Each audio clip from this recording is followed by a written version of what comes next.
Hello friends, study বৈঠক YouTube চ্যানেলে তোমাদেরকে স্বাগত। আমি সব্যসাচী বসু। আজকে রেলের গ্রুপ ডির জন্য 36 নম্বর ক্লাস এবং জেনারেল সায়েন্সের 4 নম্বর ক্লাস, ফিজিক্সের কিছু ইজি লেভেলের কোশ্চেন তোমাদের জন্য আজকে নিয়ে এসেছি। ওকে, তো ইজি লেভেলের কোশ্চেন পরীক্ষা তোমাদের আসবে, এমন নয় যে সবই কঠিন কোশ্চেন আসবে। তো কমন তোমরা পরীক্ষাতে পাবে।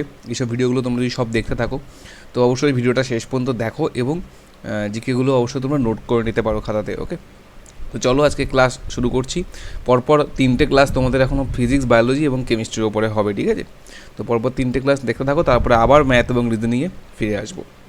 প্রতিদিন সকাল 9টার সময় এই ভিডিওটা আপলোড করা হয়, ঠিক আছে? রেলের গ্রুপটির জন্য যারা জানো না তারা প্রতিদিন সকাল 9টার পরে যে কোনো সময় ভিডিওটা দেখতে পারবে। ফার্স্ট কোশ্চেন আছে, ইলেকট্রিক পাখার ক্ষেত্রে শক্তির রূপান্তরটা কীরকম হয়? ইলেকট্রিক পাখার ক্ষেত্রে শক্তির রূপান্তর, ইলেকট্রিক পাখা যেটা বাড়িতে প্রত্যেকের বাড়িতে মোটামুটি আছে, তো সেক্ষেত্রে কোন শক্তি থেকে কোন শক্তিতে রূপান্তরিত হয়? দেখো, এগুলো তো মুখস্থ করার কিছু নয়, সায়েন্স হচ্ছে বোঝার জিনিস।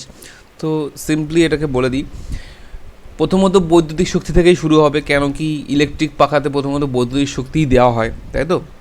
তারপর সে আমাদের কী করে না, একটা যান্ত্রিক শক্তিতে রূপান্তরিত করে দেয়। কেন কি যান্ত্রিক বলতে হাওয়া দেয়, তো একটা যন্ত্রের মতো কাজ করে বিদ্যুৎ প্রবেশ পর।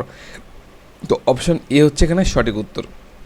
যান্ত্রিক থেকে বৈদ্যুতিক হবে না, এটা আগে তোমরা বাদ দিতে পারো। রাসায়নিকের তো ব্যাপারই নেই এখানে, কোনো কেমিক্যালের ব্যাপারই নেই, ঠিক আছে? আর কোনোটি নয় হতে পারতো, বাট যেহেতু আমাদের উত্তর পেয়ে গেছি, বৈদ্যুতিক শক্তি থেকে যান্ত্রিক শক্তিতে রূপান্তরিত হয়। ওকে,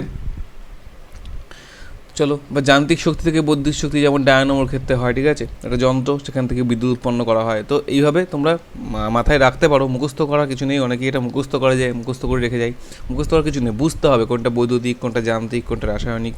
ওকে, next 2 number question, plaster of প্যারিসের সংকেত কী? প্লাস্টার অফ প্যারিসের যে রাসায়নিক সংকেত হয় সেটা কী? খুব ইম্পর্ট্যান্ট এই কোশ্চেনটা, প্রত্যেককে বলবো ভালো করে নোট করে রাখো। প্লাস্টার অফ প্যারিসের সংকেত হচ্ছে CaSO4 half H2O, CaSO4 half H2O। Okay, CaSO4 half H2O, calcium sulphate আর হাফ অণু জল, সেটা হচ্ছে প্লাস্টার অফ প্যারিসের সংকেত, ঠিক আছে? প্লাস্টার অফ প্যারিস প্রত্যেকটাই কিন্তু ক্যালসিয়াম সালফেট আছে, কিন্তু হাফ H2ওটা হচ্ছে ইম্পর্টেন্ট। হাফ H2 থাকে, 1 অণু নয়, 2 অণু নয়, হাফ অণু জল থাকে প্লাস্টার অফ প্যারিসের মধ্যে। ওকে, তো প্লাস্টার অফ প্যারিসের সংকেত হচ্ছে CaSO4 হাফ H2O। কোনটি হাইড্রোজেনের আইসোটোপ নয়? 3 নম্বর কোশ্চেন, কোনটি হাইড্রোজেনের আইসোটোপ নয়? দেখো, হাইড্রোজেনের আইসোটোপ আছে 3টে, আমরা জানি।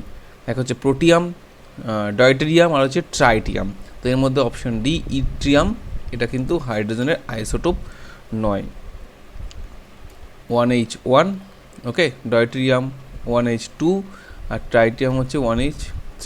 ওকে, প্রত্যেকটাতেই প্রোটন থাকবে একটা, স্বাভাবিকভাবেই। আইসোটোপ যে মানে হাইড্রোজেন পরমাণু যেহেতু এটা, তো একটা করেই প্রোটন আছে। এবং ভর সংখ্যা হচ্ছে প্রোটিয়ামের ক্ষেত্রে 0, প্রোটিয়ামের ক্ষেত্রে 1, ডয়টেরিয়ামের 2 এবং ট্রাইটিয়ামের 3। অর্থাৎ নিউটন সংখ্যা প্রোটিয়ামে হচ্ছে নিউটন সংখ্যা 0, ওকে, নিউটন 0, ডয়টেরিয়ামে নিউটন আছে একটা এবং ট্রাইটিয়ামে নিউটন আছে 2। ওকে, এই যে 3টে আইসোটোপ। আইসোটোপ মানে কি? আইসোটোপ মানে হচ্ছে প্রোটন সংখ্যা সমান কিন্তু নিউটন সংখ্যা আলাদা, ভর সংখ্যা আলাদা, ঠিক আছে? সেটা হচ্ছে একে অপরের আইসোটোপ। যাদের প্রোটনগুলো সব সমান হয় কিন্তু ভর সংখ্যাগুলো আলাদা হয়। আর ভর সংখ্যা আলাদা হওয়ার মূল কারণটা কি? নিউট্রনটা আলাদা, নিউটন সংখ্যাটা আলাদা, তাই না? নিউটন আর প্রোটন মিলেই ভর সংখ্যা হয়। তো প্রোটন যদি সমানই থাকে তাহলে নিউটন নিশ্চয়ই আলাদা হতেই হবে ভর সংখ্যা আলাদা হতে গেলে। তো সেটা হচ্ছে আইসোটোপের মূল বিষয়। তো হাইড্রোজেনের 3টে আইসোটোপ, প্রোটিয়াম, ডয়টেরিয়াম, ট্রাইটিয়াম, আর যেটা আইসোটোপ নয় সেটা হচ্ছে ইট্রিয়াম। বৃষ্টিবিন্দুর গোলাকার হওয়ার কারণ কি? 4 নম্বর কোশ্চেন, বৃষ্টিবিন্দুর গোলাকার হওয়ার কারণ কি? বৃষ্টিবিন্দু নিজেকে সংকুচিত করার চেষ্টা করে সবসময়, তো এটার মূল কারণ হচ্ছে জলের পৃষ্ঠটান। ওকে, জলের পৃষ্ঠটান, সারফেস টেনশন, ইংরেজিতে বলা হয় সারফেস টেনশন। 5 নম্বর কোশ্চেন, নিম্নলিখিতগুলির মধ্যে কোনটি বার্নিং গ্লাস? বার্নিং গ্লাস মানে জ্বলন্ত গ্লাস বলা হয়, বার্নিং যেহেতু, তো জ্বলন্ত গ্লাস হিসাবে ব্যবহৃত হয়, বার্নিং গ্লাসই বলা হয়। মাথায় রাখবে, বার্নিং গ্লাস হিসাবে ব্যবহৃত হয় নিম্নলিখিত কোনটি? সমতল দর্পণ, উত্তল দর্পণ, অবতল দর্পণ না উত্তল লেন্স? পরিষ্কার উত্তর হচ্ছে উত্তল লেন্স, অর্থাৎ আতস কাচ, যেটা অ্যাকচুয়ালি তোমরা প্রত্যেকে জানো। আতস কাচ দেখবে বার্নিং গ্লাস হিসেবে ব্যবহৃত করা যায়। সূর্য থেকে আলো যদি আতস কাচ দিয়ে ফেলে তলায় যদি কোনো কিছু রাখা হয় সেটা কিন্তু খুব সহজে পুড়িয়ে ফেলা যায়। ওকে, তো আগুন ছাড়াই পুড়িয়ে ফেলা যাচ্ছে, তো এতটাই হিট দিতে পারে একটা লেন্সের মাধ্যমে। ওকে, তো উত্তর লেন্স হচ্ছে বার্নিং গ্লাস নামে পরিচিত। 6 নম্বর কোশ্চেন, গান পাউডার আবিষ্কার করেন কে? গান পাউডার আবিষ্কার করেন কে? গান পাউডার আবিষ্কার করেন option A Roger beacon. Roger beacon খুব ইম্পর্টেন্ট এই কোশ্চেনটা, গান পাউডার অনেক পরীক্ষাতে আসে। রজার বেকন আবিষ্কার করেন হচ্ছে গান পাউডার। ওকে, অ্যালফ্রেড নোবেল সম্পর্কে বলি। অ্যালফ্রেড নোবেল, যার নামে নোবেল পুরস্কারটা দেওয়া হয়, ইনি আবিষ্কার করেছেন হচ্ছে ডিনামাইট। ঠিক আছে, ডিনামাইটের আবিষ্কর্তা হচ্ছে অ্যালফ্রেড নোবেল। আর স্টিফেনসন আবিষ্কার করেছেন হচ্ছে লোকোমোটিভ ইঞ্জিন। ঠিক আছে, জেমস ওয়াট বাষ্প ইঞ্জিন, আর স্টিফেনসন হচ্ছেন লোকোমোটিভ ইঞ্জিন আবিষ্কার করেছিলেন। ঠিক আছে, দুজনের আবিষ্কারই বলে দিলাম সাথে। 7 নম্বর কোশ্চেন, যখন কোনো বস্তুর বেগ অর্ধেক হয়ে যায় তখন তার গতিশক্তি কী হয়? দেখো, গতিশক্তির ফর্মুলা হচ্ছে হাফ ইন্টু mv স্কোয়ার। ওকে, এটা হচ্ছে গতিশক্তির ফর্মুলা। যখন কোনো বস্তুর বেগ অর্ধেক হয়ে যাবে, যদি যখন ভিটাকে লেখা হবে v/2, যদি v/2 লেখা হয়, যদি কখনো কারণ if V is equal to v/2 হয়, দাঁড়াও ভালো করে লিখে দিস সাইডে, এখানে দরকার নেই। ওরা বলেছে বস্তুর বেগ অর্ধেক হয়ে যাবে, অর্থাৎ v/2 হয়ে যাবে, তাহলে গতিশক্তি কী হবে? দেখো, তখন সেই ক্ষেত্রে আমরা গতিশক্তি কী লিখবো? Half into m into v/2 তার স্কোয়ার। ওকে, প্রশ্ন হচ্ছে যে গতিশক্তি কী হবে? গতিশক্তি আগে এমন ছিল হাফ mv স্কোয়ার, পরে গিয়ে হলো হাফ v/2 স্কোয়ার, কারণ বেগটা অর্ধেক করে দিয়েছি, ভি যেহেতু বেগ। তো এটা ইকুয়াল টু কি লিখতে পারি? লিখতে পারি half into m into V square by 4। Okay, তো এটাই কি লিখতে পারি? লিখতে পারি হচ্ছে হাফ ইন্টু, আচ্ছা হাফ ইন্টু লেখার দরকার নেই, এটাকে তোমরা লেখো হচ্ছে 1/8, গুণ হয়ে যাবে যেহেতু 1/8 mv স্কোয়ার। ওকে, 1/8 ও mv স্কোয়ার মানে কি? 1/8কে আমরা লিখতে পারি 1/4 ইন্টু হাফ mv স্কোয়ার, লিখতেই পারি এটাকে, মানে এক কথায় 1/4 ইন্টু হাফ mv স্কোয়ার লিখলাম। তার মানে আগে যে গতিশক্তি ছিল তার 1/4 গুণ হয়ে গেল। আগে তো হাফ mv স্কোয়ারই ছিল আমরা জানি, তার 1/4 গুণ, মানে 1/4 ইন্টু হাফ mv স্কোয়ার। ওকে, তাহলে অপশান ডি হচ্ছে সঠিক উত্তর, 1/4। ওকে, 1/4 কীভাবে হলো আশা করি বুঝতে পারলে। জাস্ট কিছুই না, v/2 করলাম, তারপরে দেখলাম যে হাফ mv স্কোয়ারের মধ্যে আছে একটা, বাট 1/4 হয়ে গেল আলটিমেটলি, তাহলে 1/4 অফ হাফ mv স্কোয়ার, তার মানে 1/4 হয়ে গেল। সম্পূর্ণ অঙ্কের হিসাব, কোনো মুখস্থ করার কিছু নেই, শুধু গতিশক্তির ফর্মুলা হচ্ছে হাফ mv স্কোয়ার, স্থিতিশক্তির ফর্মুলা কি? mgh। ঠিক আছে, নেক্সট 8 নম্বর কোশ্চেন, রাস্তায় হলুদ বাতিতে কোন গ্যাস ব্যবহৃত হয়? রাস্তায় হলুদ বাতিতে কোন গ্যাস ব্যবহৃত হয়? Option A sodium. ওকে, হলুদ বাতিতে ব্যবহার করা হয় সোডিয়াম ভেপার গ্যাস। ওকে, তো হলুদ রঙের যে বাতিগুলো হয় রাস্তাতে, স্ট্রিট লাইটে, সেটা হচ্ছে সোডিয়াম ব্যবহার করা হয়। 9 নম্বর কোশ্চেন, ব্লিচিং পাউডার তৈরিতে কোনটি ব্যবহৃত হয়? ব্লিচিং পাউডার তৈরিতে কোনটি ব্যবহৃত হয়? ব্লিচিং পাউডার তোমরা প্রত্যেকেই ব্যবহার করেছো। তো ব্লিচিং পাউডার নেওয়ার সময় তোমরা যে গন্ধটা পাও, সেটা অ্যাকচুয়ালি গন্ধ হচ্ছে ক্লোরিনের। ওকে, পরীক্ষাতে এই প্রশ্নটা আসে, ব্লিচিং পাউডার যে গন্ধটা পাওয়া যায় সেটা কিসের গন্ধ? আমরা ব্লিচিং পাউডারের গন্ধ বলি, কিন্তু এটা হচ্ছে ক্লোরিনের গন্ধ। তো ব্লিচিং পাউডার তৈরিতে যেটা ব্যবহৃত হয় সেটা হচ্ছে ক্লোরিন দিয়ে ব্লিচিং পাউডার তৈরি হয়। নেক্সট 10 নম্বর কোশ্চেন, সেন্টিগ্রেড স্কেলে পরম শূন্য উষ্ণতার পাঠ কত? সেন্টিগ্রেডে পরম শূন্য উষ্ণতার মান কত? Option B -273 degree. -273 degree centigrade হচ্ছে পরম শূন্য উষ্ণতা। 11 নম্বর কোশ্চেন, মরুভূমির মরীচিকার কারণ কি? মরুভূমির মরীচিকার কারণ কমন একটা প্রশ্ন, তবুও প্রত্যেকে পরীক্ষায় অনেকেই ভুল করে আসে পরীক্ষাতে। অপশান ডি হবে আভ্যন্তরীণ পূর্ণ প্রতিফলন, টোটাল ইন্টারনাল রিফ্লেকশন। ঠিক আছে, দুটোই মনে রাখো, টোটাল ইন্টারনাল রিফ্লেকশন। পরীক্ষায় প্রশ্ন অনেক সময় ভুলভাল থাকে, বাংলাতে ইংলিশটা জানা দরকার। এরপর থেকে আমি ইংলিশে আনবো জিকেগুলো, বাংলা তোমাদের মানে বলে দেবো, সেটার বঞ্চ সুবিধা হবে, সবটাই জানা থাকবে তাহলে। অপশান কোশ্চেন 12, তেজস্ক্রিয়তা পরিমাপক যন্ত্রের নাম কি? তেজস্ক্রিয়তা মাপা হয়, রেডিও অ্যাক্টিভিটি মাপার যন্ত্রের নাম কি? গাইগার মুলার কাউন্টার। গাইগার মুলার কাউন্টার খুব ইম্পর্ট্যান্ট এই কোশ্চেনটা, অনেক পরীক্ষায় আসে, বেশিরভাগ পরীক্ষাতে এই কোশ্চেনটা আসে। কিন্তু তেজস্ক্রিয়তা পরিমাপ করার যন্ত্র হচ্ছে গাইগার মুলার কাউন্টার।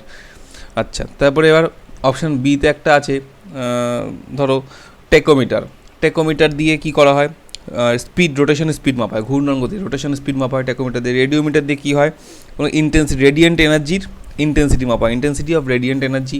আর বেকারেলোমিটারের কোনো হদিশ আমি এই মুহূর্তে পাইনি, এখন আমার জানা নেই অ্যাকচুয়ালি। আমি দেখিনি আর কি, ঠিক আছে। বেকারিওমিটার নামে কোনো মিটার হয়তো আছে, তো আমার জানা নেই এই মুহূর্তে, পরীক্ষায় আসবে না এরকম কিছু। 13 নম্বর কোশ্চেন, কোন পদ্ধতিতে সূর্য থেকে তাপ পৃথিবীতে আসে? কোন পদ্ধতিতে সূর্য থেকে তাপ পৃথিবীতে আসছে? তিনটে পদ্ধতি আমরা জানি, পরিচলন, পরিবহনে, বিকিরণ পদ্ধতিতে তাপ সঞ্চারিত হয়। তিনটে পদ্ধতি আছে, এবং সূর্য থেকে পৃথিবীতে এর মধ্যে কোন পদ্ধতি অবলম্বন করা হয় সেটা হচ্ছে বিকিরণ। আমরা প্রত্যেকে জানি সূর্যের বিকিরণ, প্রত্যেকেই মুখেই বলি কথায় সবসময়। তো বিকিরণ পদ্ধতিতে সূর্য থেকে তাপ আসে, ওকে, বায়ুর মাধ্যমে বিকিরণ হতে পারে। নেক্সট 14 নম্বর কোশ্চেন, বায়ুর আর্দ্রতা পরিমাপক যন্ত্রটির নাম কি? বায়ুর আর্দ্রতা পরিমাপক যন্ত্রটির নাম কি? Option A hygrometer. বায়ুর আর্দ্রতা মাপা হয় হাইগ্রোমিটার দিয়ে, ঠিক আছে, এটা কিন্তু ইম্পর্টেন্ট, হাইগ্রোমিটার দিয়ে মাপা হয় বায়ুর আর্দ্রতা। অপশান বিতে আছে হিউমিডিফায়ার। হিউমিডিফায়ার দিয়ে কী মাপা হয় না, হিউমিডিফায়ার কিন্তু মাপা হয় না, এটা একটা যন্ত্র, ঠিক আছে, যারা বায়ুতে হিউমিডিটি বৃদ্ধিতে ব্যবহৃত হয়, হিউমিডিফায়ার। ভিস্কোমিটার দিয়ে সান্দ্রতা বা ভিস্কোসিটি মাপা হয়, তরলের সান্দ্রতা বা ভিস্কোসিটি মাপা হয়। আর হাইড্রোমিটার হচ্ছে আপেক্ষিক গুরুত্ব মাপা হয়, স্পেসিফিক গ্র্যাভিটি মাপা হয়, আপেক্ষিক গুরুত্ব, ঠিক আছে, নোট করে নিতে পারো যেগুলো আমি এক্সট্রা বললাম সেগুলো। 15 নম্বর কোশ্চেন, নিচের কোনটির একক নিউটন? নিচের কোনটির একক নিউটন? দেখো, নিউটন হচ্ছে এসআই একক, এবং সেটা হচ্ছে অবশ্যই বলের একক হচ্ছে নিউটন, ওকে। তো এক্ষেত্রে আর বাকিগুলো একক খুবই সহজ। যদি আমি বলি এটা মিটার পার সেকেন্ড এসআই একক গতিবেগের। স্মরণের ক্ষেত্রে কী হবে? স্মরণের ক্ষেত্রে শুধুমাত্র মিটার, যে ডিস্টেন্সটা বোঝায় সেটাই। আর ত্বরণের ক্ষেত্রে মিটার পার সেকেন্ড স্কোয়ার আমরা জানি, ওকে। সেকেন্ড কথাটি দুবার আসে ত্বরণে।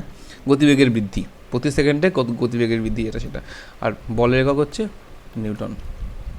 নেক্সট 16 নম্বর কোশ্চেন, টিভি রিমোট কন্ট্রোল সেটে কোন ওয়েভ ব্যবহৃত হয়? একটা ওয়েভ তো ব্যবহৃত হয়, নইলে আমরা যেটাকে, যার মাধ্যমে রিমোটটা আমরা অপারেট করতে পারি টিভির সঙ্গে কানেকশন করা হয় যে ওয়েভটার মাধ্যমে, সেটা কোন ওয়েভ? সেটা হচ্ছে রেডিও ওয়েভ।